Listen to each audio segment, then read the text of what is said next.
everyone, welcome back. Bex here today to do my ominous October wrap-up and talk to you about what I managed to read or didn't get to read in October. If you didn't watch the original ominous October TBR, I did my first monthly TBR video to talk about some books that I had picked out specifically to read in October because they were creepy and scary, potentially bloody, murderous books, just stuff that really fit the mood. So most of those books do kind of fit that. I wouldn't say this one does, the first book that I read, which is The Wonder by Emma Donoghue. I did start this a couple days before October. This was a buddy read that Les and I did, and we do have a review where we talk in pretty good detail about it, so I won't get into too much here.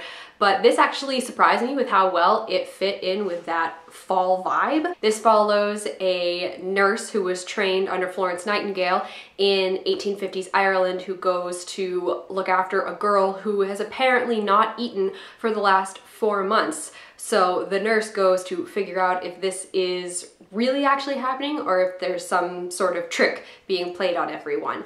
I really enjoyed this book. I gave it 4 stars. If you want to hear more, you can go check out our review. The next book I finished was A Pleasure and a Calling by Phil Hogan. This was an ARC that was sent to me a couple of years ago, so it's been on my TBR for a while, but it's definitely a fall Halloween creepy read. This follows Mr. Hemming, who is a real estate agent in a small English town, and any house he's ever sold, he takes a copy of the key and uses it to sneak back into people's houses and just watch them and watch their lives go by. It's this impulse that he has. And one day a dead body shows up in one of those houses, and it's possible that Mr. Hemming's secret will be revealed to the world.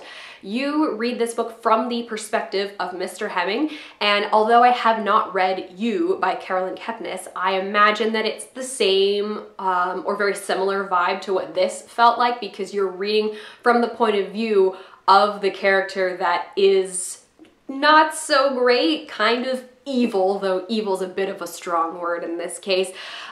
He's definitely not a great guy though.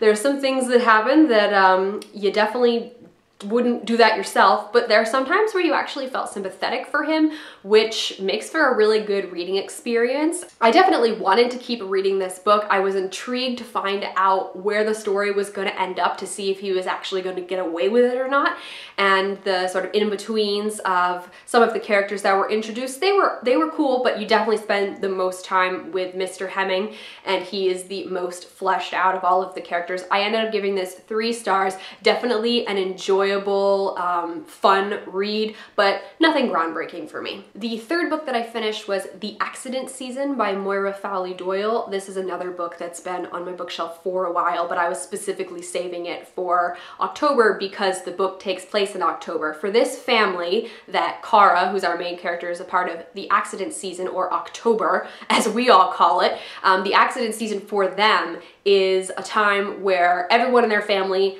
gets hurt, and it could be something as simple as cutting your finger, banging your elbow, hitting your head on something, or it could be as bad as broken limbs or even death. And we don't understand why Cara's family goes through this, but from the impression that I got from the inside flap was that we were going to figure out why and the history of why this was happening to them, this sort of creepy, almost magical realism element. I would definitely categorize this as contemporary magical realism. There were a lot of things about this book that frustrated me. I gave it 2 stars. By the last half or so, I was basically almost speed reading my way through it.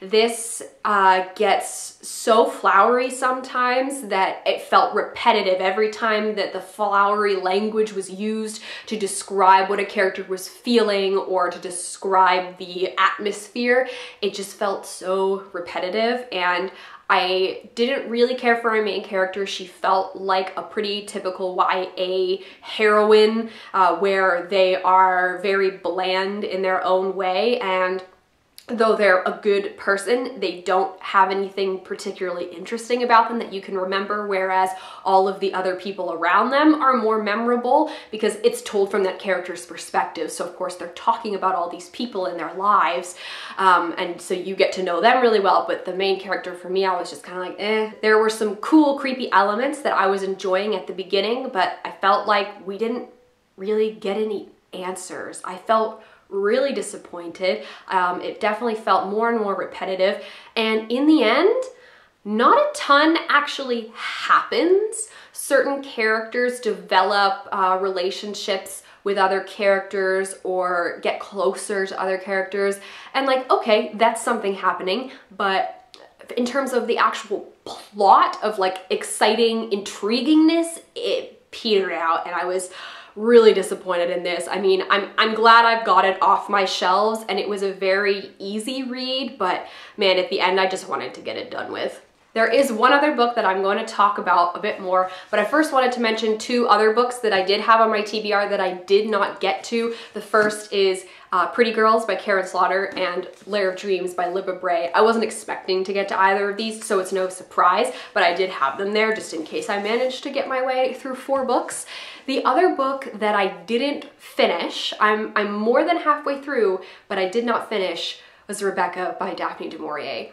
This, man, I can't say everything I want to say because I haven't finished the book yet, but it's been hard.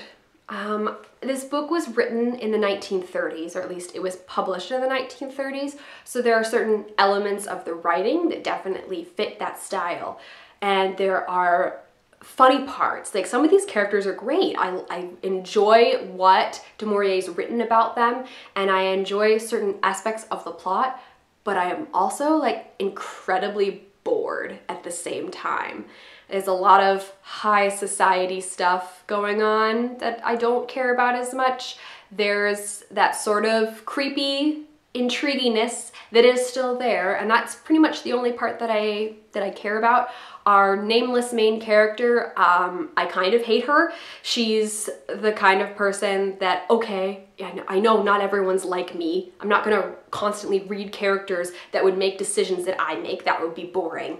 But some of the decisions that she makes and the way she chooses to act, it really pisses me off. So it makes it hard to want to keep reading from her perspective. I'm not saying I have given up on this book, but now that we are in November and I am going to be and am reading nonfiction for this month, I think I'm going to set this book down off to the side and then hopefully pick it back up in December. I really do want to read this book.